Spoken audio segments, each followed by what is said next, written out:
Holding pocket kings is a massive preflop advantage. While it's a raw equity giant preflop, an ace on the flop presents a severe emotional test. You must internalize this mathematical fact. With pocket kings, the probability of seeing at least one ace on the flop is around 23%. Treat it as routine, not a betrayal. Stacking off preflop with kings against aces is the ultimate cooler. Your equity is only around 18 to 20%.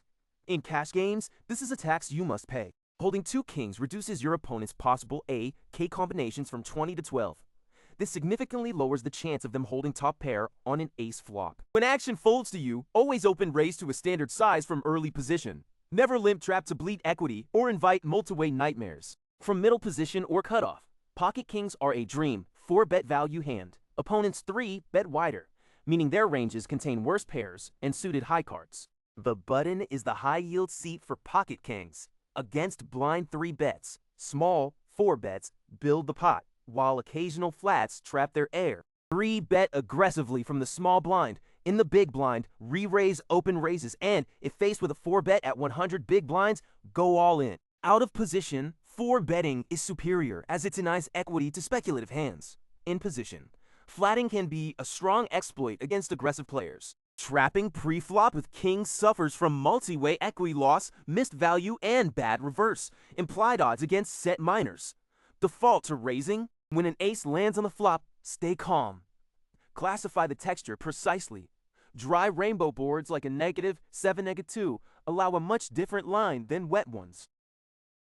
On ultra-dry rainbow boards, opponent ranges are narrow and straightforward. Your kings possess strong showdown value and act as prime bluff catchers. These textures are dangerous, hiding 2-pair, sets, straights, and massive draws. Downgrade your kings immediately and shift to defensive pot control. In a 4-bet pot with an SPR under 3, kings are mathematically committed on many ace flops.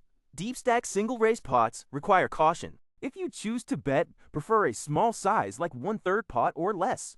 This keeps worse pairs like queens and jacks in, while avoiding AK isolation. When out of position on an ace-high flop, check calling with kings is a highly effective way to stabilize your range and catch float bluffs.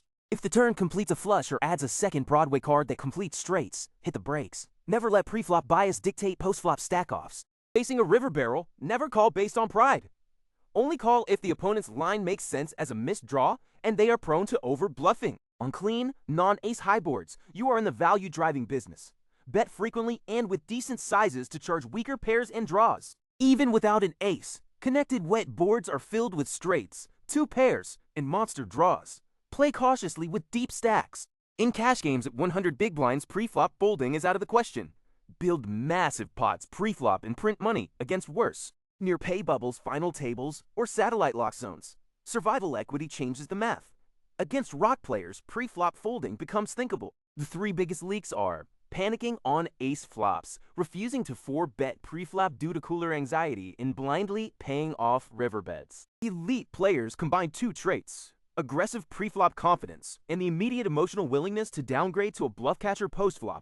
And for those who prefer reading, we have compiled complete PDFs for all 169 starting hands.